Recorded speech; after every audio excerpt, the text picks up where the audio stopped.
Hello students, कैसे हो आप सब। उम्मीद करता हूं आप और आपकी जो स्टडी है वो बहुत अच्छी चल रही है। और मेरे साथ आपका जो 3 डायमेंशनल ज्योमेट्री मतलब ये चैप्टर है, ये चैप्टर भी आपका बहुत अच्छा जा रहा है। आप सभी के बेसिक कंसेप्ट्स, आप सभी के डाउट्स, क्वेरीज सब कुछ अच्छे से क्लियर है, क्योंकि हमने बेसिक को सबसे पहले पकड़ा है। जिस तरह से हमने सबसे पहले इसमें डायरेक्शन रेशियोज, डायरेक्शन कोसाइन सीखे थे, फिर हमने लाइंस के बारे में पढ़ा, उसकी इक्वेशंस कैसी होती हैं, angle between two lines, shortest distance between two lines, फिर हमने प्लेन्स के बारे में पढ़ा। प्लेन्स में मैंने आपको एक वीडियो में सब कुछ बताने की कोशिश की है कि प्लेन का एक एक पार्ट आपको अच्छे से क्लियर हो जाएगा अगर आप वो वीडियो अच्छे से देख लोगे। इन सभी वीडियोस का लिंक आपको नीचे डिस्क्रिप्शन बॉक्स में एक प्लेलिस्ट मिल जाएगी, वहां पर आप जाके देख सकते हो। मुझे नहीं लगता कि उन वीडियोस को देखने के बाद आपको इस चैप्टर में कोई भी दिक्कत या परेशानी रहने वाली है। अब आज की वीडियो में भी हम इस चैप्टर की मिसलेनियस एक्सरसाइज के क्वेश्चंस को डिस्कस करने वाले हैं। लास्ट वीडियो में हमने मिसलेनियस एग्जांपल्स को भी डिस्कस किया था। अब ये जो एक्सरसाइज की एग्जांपल्स होती हैं या मिसलेनियस जो एक्सरसाइज खुद होती है, ये किसी भी चैप्टर का सबसे इंपॉर्टेंट पार्ट होता है। इसको आपने बहुत ध्यान से करना है, ये एग्जाम पॉइंट ऑफ व्यू से बहुत इंपॉर्टेंट है। अब देखो, मैं आपको हमेशा बोलता हूं कि वीडियो की लेंथ पे मत जाया करो। बहुत से बच्चे ये सोचते हैं कि शॉर्ट वीडियो देखेंगे। अब मैंने बहुत से चैनल्स पर देखा है कि एक एक क्वेश्चन की वीडियो होती है, ठीक है, कि एक क्वेश्चन को शूट किया 5 मिनट का, वीडियो डाल दी, दूसरा क्वेश्चन शूट किया 10 मिनट का, वीडियो डाल दी। अब खुद सोच के देखो, मान लो मेरी 1 घंटे की वीडियो में हमने 8 क्वेश्चन शूट किए, ठीक है। अब इस एक वीडियो में आपको 8 क्वेश्चंस मिल रहे हैं, और बाय चांस आप किसी और चैनल पे देखते हो कि वहां पर हर एक क्वेश्चन की एक सेपरेट वीडियो है, तो आप मान लो आपको 3 क्वेश्चन समझने हैं, सेकंड, फोर्थ और सिक्स्थ। आप पहले सेकंड क्वेश्चन की वीडियो पे जाओगे, वहां पर आपको एड्स मिलेंगी, ठीक है। वीडियो को स्टार्ट करते तो एड्स आती हैं, तो वो आप देखने बैठोगे। फिर आप फोर्थ क्वेश्चन मतलब कि वो वीडियो ढूंढोगे फोर्थ क्वेश्चन वाली, उस पर जाओगे, फिर आपको एड्स मिलेंगी। फिर आप ढूंढते ढूंढते सिक्स्थ क्वेश्चन पे जाओगे, वीडियो को ढूंढते ढूंढते सिक्स्थ क्वेश्चन की वीडियो जब ऑन करोगे, उस पर भी ऐड आएगी। अब मेरा मोटिव ये नहीं है कि आप एड्स ज़्यादा देखो, आपको डिस्ट्रैक्शन कम से कम होनी चाहिए। अब ये जो वीडियो है, इसमें मान लो आप इस वीडियो पे आ गए, ठीक है। अब इस वीडियो आपको पता है कि मैं इस चैनल पे हमेशा हर एक जब भी मैं कोई वीडियो बनाता हूं उसकी टाइम स्टैम्प्स देता हूं। जिन बच्चों को टाइम स्टैम्प्स का नहीं पता, मतलब हर एक क्वेश्चन का, हर एक पार्ट का मतलब टाइम स्टैम्प नीचे डिस्क्रिप्शन बॉक्स में गिवन है, आप प्लीज डिस्क्रिप्शन बॉक्स में जाओ, वहां पर लिखा हुआ क्वेश्चन 2। जैसे ही आप क्वेश्चन 2 पर क्लिक करोगे, आप सीधा डायरेक्टली क्वेश्चन 2 पे पहुंच जाओगे। अब आपको वीडियो को मतलब कि और ढूंढने की जरूरत नहीं है। आपने सेकंड क्वेश्चन देख लिया, सेकंड के बाद आपका मन किया कि फोर्थ क्वेश्चन करना है, टाइम स्टैम्प्स पे जाओ, फोर्थ क्वेश्चन पे क्लिक करो, आप फोर्थ क्वेश्चन पे आ गए। अब आप मेरे को बताओ कि इसमें और इसमें कौन ज़्यादा अच्छा वे है ज़्यादा करने का, क्योंकि मुझे ऐसा लगता है कि वीडियो कभी भी हमें लेंथ नहीं देखनी चाहिए, हमें ये देखना चाहिए कि हमें किस तरह का कंटेंट मिल रहा है। अगर सिर्फ सोल्यूशन देखना है तो आप कहीं से भी ले सकते हो, पीडीएफ फॉर्म में भी ले सकते हो, बट अगर आपको उस क्वेश्चन को समझना है, उस क्वेश्चन को फील करना है, तो फिर आपको थोड़ा सा टाइम उस क्वेश्चन को देना पड़ेगा। तो चलिए, बातें बहुत हो गई हैं, एक अच्छे मन से, एक पॉजिटिव मन से आज की वीडियो को शुरू करते हैं।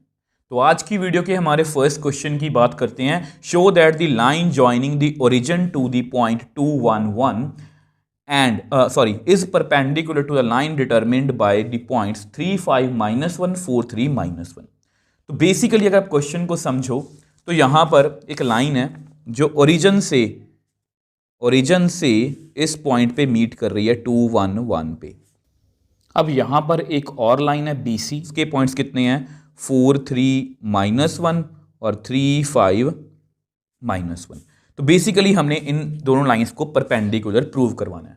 अब देखा जाए तो अगर यहां पर वो लाइन ना भी बोलते तो बेसिकली हमें दो, अगर हम देखो ये OA है, ये मान लो B और C है, तो OA वेक्टर के हम डायरेक्शन रेशियोज निकाल सकते हैं, BC वेक्टर के भी निकाल सकते हैं। और दो वेक्टर्स परपेंडिकुलर कब होते हैं, जब उनकी डॉट कितनी होती है 0। अगर आप इसको ऐसे समझ के करोगे तो ज़्यादा ईजी है, क्योंकि ना देखो वैसे आपको पता है ये लाइन है, ठीक है, line angle between two lines, तो हम एंगल इस तरह से निकाल सकते हैं। अब वैसे यहाँ पर एक फॉर्मूला भी है, if two lines are perpendicular, तो हम डायरेक्टली ये लिख सकते हैं। अब लिखने को तो ये लिख सकते हैं हम, कोई बात नहीं है, बट जैसा कि मैंने आपको पहले भी बताया था कि इतने सारे फॉर्मूलास हम नहीं याद रख सकते, क्योंकि और भी हमें चैप्टर्स करने हैं। सिर्फ हमें 3D नहीं करना पेपर में, हमें बहुत से और भी चैप्टर्स करने हैं।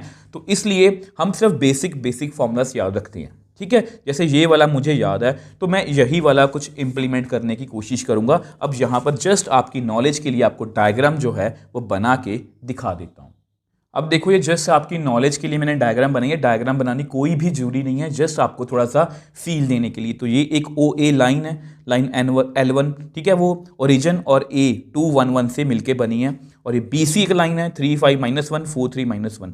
तो ये दो लाइंस हैं, हमें इनको परपेंडिकुलर प्रूव करवाना है। अब जैसा कि मैंने आपको बताया था, इसको वेक्टर समझ के भी कर सकते हो कि दो वेक्टर्स को हमें परपेंडिकुलर प्रूव कराना, वही कंसेप्ट हम यूज करने वाले हैं। बट क्योंकि क्वेश्चन में लाइन बोला गया है तो हम लाइन को थोड़ा सा बीच में ले लेंगे। जैसा कि आपको पता है लाइंस की जब हमने इक्वेशंस की थी तो आपको पता है लाइन में एक पैरेलल वेक्टर होता है, ये M वेक्टर है, ठीक है, पैरेलल। एनसीईआरटी में इसको B वेक्टर लिखा है, मैंने इसको M वेक्टर लिखवाया था, अगर आप मेरे से पढ़े हो, ठीक है। सेम वे से अगर लाइन को 2 पॉइंट से पास करना होता है, 2 पॉइंट से पास होती है, तो उसका भी जो पैरेलल वेक्टर है, इस फ्री वेक्टर का कंसेप्ट यूज करके उसको मैं यहां पर लिख सकता हूं AB करके। इसको मैं क्या बोलता हूं, डायरेक्शन रेशियोज ऑफ AB। तो मैं वही करने वाला हूं, मतलब जब 2 पॉइंट्स से लाइन पास होती है तो उसके डायरेक्शन रेशियोज हम निकाल सकते हैं, वो किसके आते हैं, पैरेलल वेक्टर के। अब मैं यहां पर वही करने वाला हूं, तो मैं लिख देता हूं direction ratios of line L1। इसके डायरेक्शन रेशियोज हम कैसे निकालेंगे, आपको पता है। इसके हम डायरेक्शन रेशियो कैसे निकालेंगे, OA है ना, ठीक है। तो A - O मतलब 2 - 0 1 - 0 1 - 0। तो दैट मीन्स देयरफॉर इसको मैं एक नेम दे देता हूं M1 वेक्टर। तो कितना बन गया, 2I + J + K, ठीक है। अब सेम वे से also direction ratios of line L2। तो कैसे निकालेंगे, BC है, ठीक है। तो C - B 4 - 3 3 - 5 -1 -1।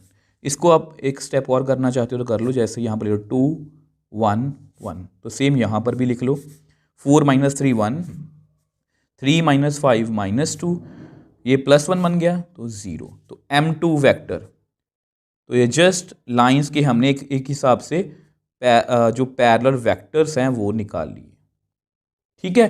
तो अब हमें क्या करना है, अब हमें बेसिकली लाइंस को परपेंडिकुलर प्रूव करवाना है। तो अगर तो आपको फॉर्मूलास क्रैम करने हैं, आपको याद है, तो आप डायरेक्टली ये कर सकते हो।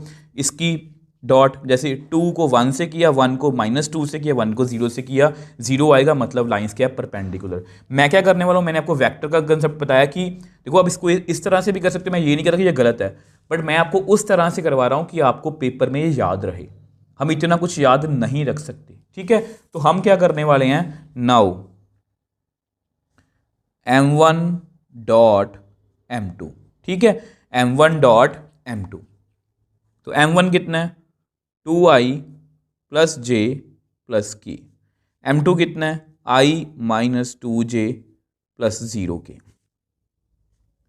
तो M1 डॉट M2 कितना आ गया, I को I से किया 2, J को J के साथ किया -2, K को K के साथ किया 0, तो कितना आ गया, 0, ठीक है। तो which implies M1 dot M2 कितना आ गया, 0, which implies M1 is perpendicular to M2, ठीक है। तो अगर M1 और M2 परपेंडिकुलर हैं तो विच एम्प्लाइज लाइंस भी आपस में परपेंडिकुलर है। मैं जस्ट आपको नेक्स्ट पेज पे लिख के बता देता हूं। तो अब जो हमारा आंसर है वो लास्ट पेज पे आ चुका था, क्योंकि लाइन वेक्टर्स परपेंडिकुलर तो लाइंस भी क्या होंगी, परपेंडिकुलर, क्योंकि जो एंगल पैरेलल वेक्टर्स में होता है वही लाइंस में भी होता है। तो इस तरह से हमने इस क्वेश्चन को बहुत ईजिली सॉल्व कर लिया और मैंने चीज़ों को सिंपल रखने की कोशिश की है। बहुत से बच्चों को ये लगता है कि सर डायरेक्टली फॉर्मूला लगा देते क्वेश्चन हो जाता, क्वेश्चन 2 मिनट में हो जाता, बट हो सकता है कि वो जो क्रैम किया पार्ट आपको, वो आपको पेपर में करना ही ना है कि क्वेश्चन को सॉल्व कैसे करना है। अब हो सकता है कि मैंने 5 मिनट लगाए हैं, आप कहीं और से कर रहे हो उसने 2 मिनट लगाए हैं, ठीक है, आप वहां पर जा सकते हो, बट मैंने आपको वो वे दिया है जो जनरली में सभी पर अप्लाई होता है। आपको चाहे लाइंस का एंगल वाला क्वेश्चन आ जाए, चाहे परपेंडिकुलर वाला क्वेश्चन आ जाए, चाहे पैरेलल प्रूव करने वाला क्वेश्चन आ जाए, आपने हमेशा इसी तरह से क्वेश्चन को जो है वो सॉल्व करना है। सो नेक्स्ट सेकंड क्वेश्चन की बात करते हैं। If L1 M1 N1 and L2 M2 N2 are direction cosines of two mutually perpendicular lines, then show that the direction cosines of line perpendicular to both of these are m1 n2 m1 minus m2 n1, n1 l2 minus n2 l1, l1 m2 minus l2 m1। तो question को पहली बार पढ़ते ही एक बात तो clear है कि ये क्वेश्चन इतना इजी नहीं है, मतलब पढ़ के स्टेटमेंट थोड़ा सा कंफ्यूजन होती है, बट मैं आपको बता दूं ये क्वेश्चन बहुत इजी है अगर आपके बेसिक्स क्लियर है। इसमें बेसिकली दो कंसेप्ट यूज हुए हैं, एक प्योरली वेक्टर का, एक स्ट्रेट लाइंस का। ठीक है, तो मैं आपको समझाने की कोशिश करता हूं। वैसे स्ट्रेट लाइन का तो आप छोड़ ही दो, प्योरली वेक्टर का ये क्वेश्चन है, तभी बोलता हूं कि वेक्टर के बिना 3D कर पाना मुश्किल है। अब मैं आपको अगर क्वेश्चन समझाने की कोशिश करूं तो ये एक लाइन है, पहले डायरेक्शन को साइंस की बात को छोड़ दो, ये दूसरी लाइन है, ये दोनों आपस में क्या है, म्यूचुअली परपेंडिकुलर। अब इन दोनों लाइंस पर एक और लाइन परपेंडिकुलर है, वो कुछ ऐसी होगी। पहली बात तो आपको डायग्राम क्लियर होगी कि वो डायग्राम कुछ ऐसी होगी कि वो जो लाइन है वो इन दोनों लाइंस के क्या होगी, परपेंडिकुलर, मतलब डायग्राम हमारी कुछ ऐसी है। ठीक है, अब डायरेक्शन को साइंस की बात बाद में करते हैं। अब देखो एक बार आप ना लाइंस को जो वर्ड है उसको छोड़ दो, उसकी जगह वेक्टर ऐड कर लो। तो अगर दो वेक्टर हैं जो आपस में परपेंडिकुलर हैं या नहीं भी हैं, परपेंडिकुलर नहीं भी हैं, तो एक ऐसा वेक्टर जो इन दोनों वेक्टर्स के परपेंडिकुलर होगा, ये बात हमने वेक्टर्स में शायद कहीं पर पढ़ी है, मैं आपको दिखा भी सकता हूं क्रॉस प्रोडक्ट में। तो अगर हम कोई भी दो वेक्टर्स की क्रॉस निकाल दें, A cross B is itself a vector perpendicular to both, तो ए क्रॉस बी जो है वो दोनों के ए और बी के परपेंडिकुलर है। मतलब अगर एक लाइन L1 है दूसरी L2 है, तो अगर मैं दोनों की क्रॉस कर दूं तो हमें एक तीसरी लाइन मिलेगी जो L1 और L2 दोनों के क्या होगी, परपेंडिकुलर। ये बात आपको क्लियर है? ठीक है, अब दूसरा जो डाउट आपके मन में आएगा वो आगे जाके आएगा, मैं आपको समझाने की कोशिश करूंगा। तो देखो एक बात मैं आपको पहले और क्लियर कर दूं, ये any unit vector can be expressed in terms of direction cosines. ये मैंने आपको पहले भी बताया था, अगर कोई वेक्टर है तो उसके डायरेक्शन रेशियोज होते हैं, अगर कोई यूनिट वेक्टर है तो ये उसके क्या बन जाते हैं, डायरेक्शन कोसाइंस। अगर आपको ऐसे समझ में नहीं आ रहा, वैसे मैंने आपको जस्ट देखो ये दिखाने का मेरा पर्पस ये होता है कि ये हम पहले भी पढ़ चुके हैं, मैं ऐसे ही नहीं बोल रहा। मेरा कहने का मतलब ये है कि अगर मैं कोई आर वेक्टर लिखूं एक्स आई वाई जे जेड के, सेम वे से एक और आर कैप लिखूं, ठीक है, ये कुछ और फॉर्म में है। ठीक है, जस्ट आपको समझाने के लिए कि अगर ये आर वेक्टर है तो एक्स वाई जेड के हैं डायरेक्शन रेशियोज, अगर ये यूनिट वेक्टर है तो एक्स वाई जेड के हैं डायरेक्शन कोसाइंस। तो ये बात आपको पता होनी चाहिए। देखो फिर से बता रहा हूं, बताने को मैं बता सकता हूं कि जस्ट क्रॉस करो आपका आंसर आ गया, जस्ट क्रॉस करो आपका आंसर आ गया, आप कर भी लोगे। जब मैं आपको, आपका टीचर आपको क्रॉस करने को बोल रहा है, आप कर लोगे और उसका आंसर आ जाएगा, आंसर मैच भी कर जाएगा। बट कुछ आपके मन में डाउट जो रह जाते हैं वो क्लियर नहीं हो पाएंगे, मैं हमेशा वही करने की कोशिश करता हूं। तो अब देखो ये आपके लिए लिखा है कि ये लाइन L1 कोई हमने मान ली जिसके डायरेक्शन कोसाइंस कितने हैं, L1 M1 N1। तो अब आपको पता है कि उसका पैरेलल वेक्टर, लाइन का हमेशा एक पैरेलल वेक्टर होता है, मैंने आपको पिछले क्वेश्चन में बताया था। तो वो M1 वेक्टर ना होके क्या होगा, M1 कैप। अब मैंने M कैपिटल लिया है ताकि हमें कोई कंफ्यूजन ना हो, क्योंकि यहां पर भी M1 है। तो L1I M1J N1 K cap. तो लाइन L2 के भी डायरेक्शन कोसाइंस है, L2 M2 N2, ये हमें गिवन है। तो M2 वेक्टर इसका, सॉरी M1 यूनिट वेक्टर कितना हुआ इसका, L2I M2J N2K। ठीक है, ये बात मैं आपको अभी भी बता चुका हूं कि यूनिट वेक्टर के डायरेक्शन कोसाइंस होते हैं, नॉर्मल वेक्टर के डायरेक्शन रेशियोज होते हैं। ये बात आप याद रखना, ये आपको क्वेश्चन के एंड में भी काम आएगी। ठीक है, तो अब हमें क्या करना है, जैसा कि मैंने आपको बताया था ये प्योरली वेक्टर का क्वेश्चन है, क्योंकि सॉरी ये नहीं है, क्योंकि जो क्रॉस होती है वो खुद ए और बी दोनों के परपेंडिकुलर होता है, और हमें एक ऐसी ही लाइन चाहिए, मतलब हमें ऐसा ही एक वेक्टर चाहिए। तो हम क्या करने वाले हैं, M1 क्रॉस M2 हम फाइंड करने वाले हैं। तो उसके लिए जो कुछ लिखना है, फॉर्मेलिटी करनी है, आपको लिख के दिखा देता हूं। तो अब देखो ये जस्ट आपकी अंडरस्टैंडिंग के लिए लिखा है, इसलिए मैंने इसको ग्रीन में लिखा है, ये आपको पेपर में लिखने की जरूरत नहीं है। Since we have to find a line which is perpendicular to both lines, ये तो आपको पता ही है, तो देयरफॉर वी विल फाइंड, यहाँ मैंने लिखा है we will find m1 cross m2 which is perpendicular to both जो m1 और m2 वेक्टर्स यूनिट वेक्टर्स दोनों के परपेंडिकुलर होगी, मतलब वो लाइन 1 और लाइन 2 दोनों के परपेंडिकुलर होगी। तो यहां पर हम m1 क्रॉस m2 जो है वो फाइंड कर लेते हैं। और आपको पता है क्रॉस को हम कैसे सॉल्व करते हैं, पहले m1 L1 m1 n1 फिर मतलब L2 m2 n2। अब हम क्या करने वाले हैं, एक्सपैंडिंग थ्रू रो 1, ठीक है, इसको रो 1 से हम एक्सपैंड करने वाले हैं। तो which implies m1 cross m2 की वैल्यू कितनी आएगी, हम i से स्टार्ट होंगे, तो i वाली रो और i वाली कॉलम को हम छोड़ देंगे, तो हमारे पास कितना बच गया, m1 n1 m2 n2। इस कैलकुलेशन को थोड़ा ध्यान से करना, कई बार गड़बड़ हो जाती है, ठीक है। उसके बाद माइनस j, अब j वाली रो और j वाली कॉलम को हम छोड़ देते हैं, तो मेरे पास बचा L1 L2 n1 n2 plus k cap, ठीक है। तो k वाली रो और k वाली कॉलम को हम छोड़ देते हैं, तो हमारे पास कितना बचा, L1 m1 L2 m2।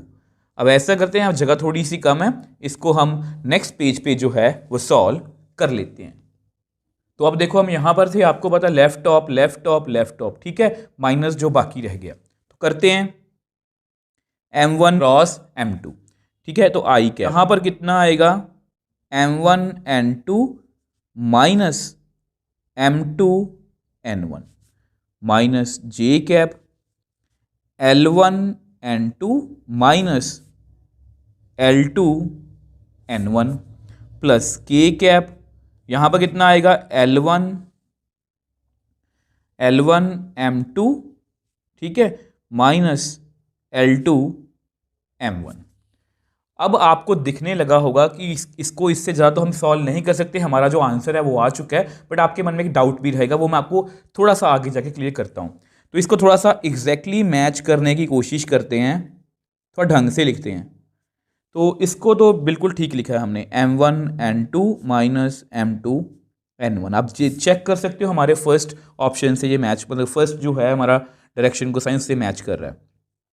तो इस माइनस को आप अंदर ले जाओ, जब आप इस माइनस को अंदर लेके जाओगे तो ये पहले आएगा, तो इसको हम लिखते हैं n1 L2 minus n2 L1। आप चेक भी कर सकते हो, माइनस माइनस ये प्लस बन गया, ये माइनस बन गया, मैंने बिल्कुल सही लिखा है, प्लस k कैप, तो इसको भी ऐसा ये बिल्कुल सही है, L1 m2 minus L2 m1, ठीक है। अब जस्ट मैं आपका आंसर जो है वो लिख के दिखा देता हूं, फिर आपका डाउट भी क्लियर करूंगा।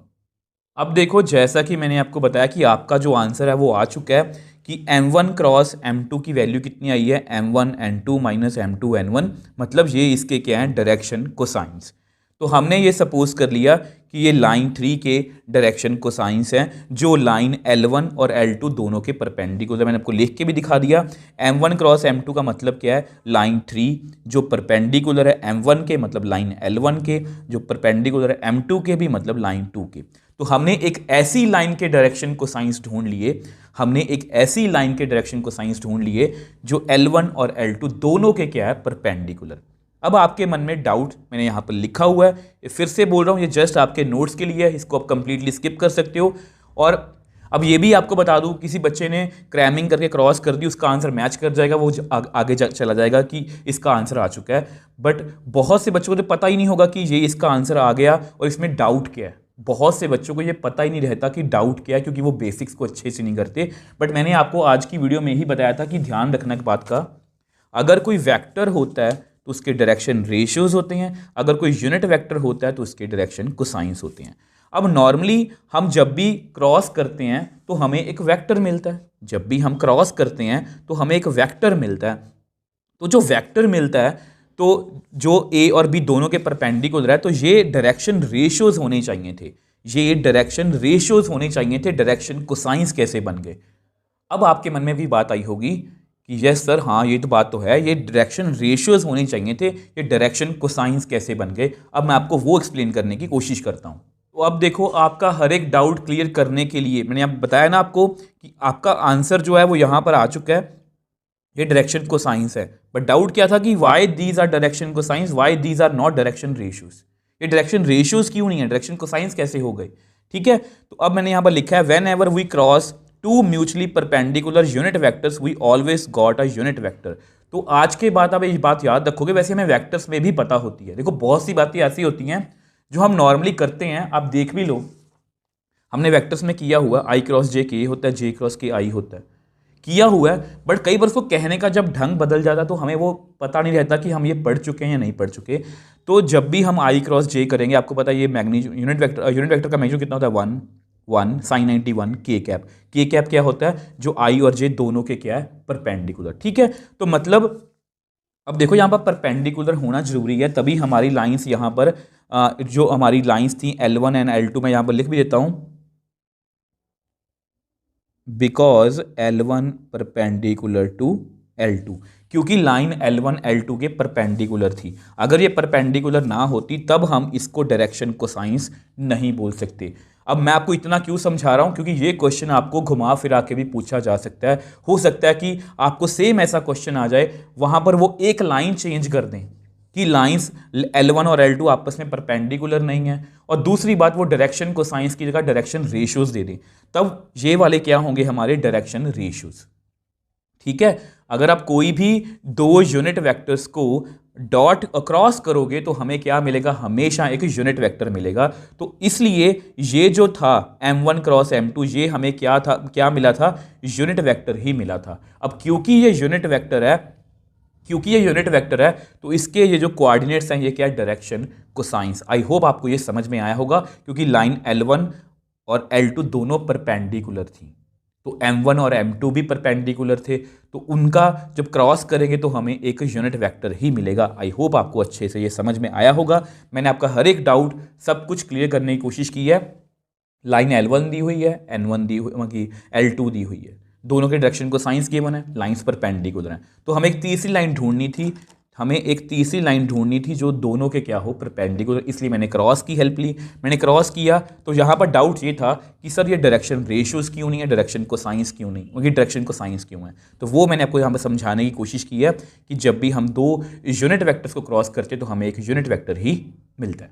अब देखो, ये जस्ट मैंने आपके फिर से नोट्स के लिए लिख दिया कि M1 और M2 आपस में परपेंडिकुलर हैं, तो M1 क्रॉस M2 भी क्या होगा कि यूनिट वेक्टर होगा। एक्सप्लेन बिलो, इसकी एक्सप्लेनेशन मैंने आपको यहाँ पर दे दी है। अब ऐसा करते हैं, इसी तरह से थर्ड क्वेश्चन को जो है वो सॉल्व कर लेते हैं। सो नेक्स्ट क्वेश्चन थर्ड की बात करते हैं। Find angle between the lines whose direction ratios are ABC and B-C, C-A and A-B। तो बहुत ईजी क्वेश्चन है। जिस तरह से हमारा फर्स्ट क्वेश्चन था उससे मैंने आपको क्या समझाया था, डायरेक्शन रेशियोज अगर हम लाइन के निकाल लें, मतलब हम बेसिकली वो पैरेलल वेक्टर निकाल लेते हैं। अगर हम इसके डायरेक्शन रेशियोज निकाल लें AB के, तो B-A करके, तो बेसिकली अगर इसको कंपेयर करें तो ये पैरेलल वेक्टर है। ठीक है, तो एंगल निकालना है, एंगल का ये हमारा फॉर्मूला है। बहुत सारी टीचर इसको इसी से भी करवाएंगे कि इसको A फिल कर लो, फिर B, फिर C, फिर B-C, C कर सकते हो अगर आपको याद है तो, बट मैं हमेशा बेसिक्स पर ही रहता हूं, तो ये सिंपल फॉर्मूला हमें याद है, हम इसी से इसको करने वाले हैं। तो सबसे पहले अपनी लाइंस जो हैं उनको हम लिख लेते हैं। तो अब देखो, इसको मैंने लाइन L1 मान लिया, जिसके डायरेक्शन रेशियोज कितने हैं, ABC। तो उसका पैरेलल वेक्टर कितना होगा, जस्ट अपनी तरफ से नेम दे दिया M1, AIBJ के। तो लाइन L2 उसके डायरेक्शन रेशियोज कितने हैं, B-C, C-A, A-B।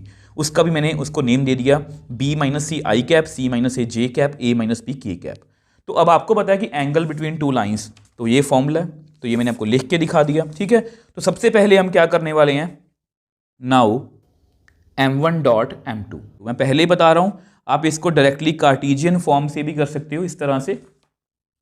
ठीक है, बट मैं आपको ये सजेस्ट नहीं करता कि बहुत सारे फॉर्मूलाज आप याद करो। आप जस्ट सिंपल बातें मतलब कि याद रख लो, जिस तरह से ये वाला फॉर्मूला है, सेम ऐसा सा ही कुछ हमने प्लेन्स पे भी किया था।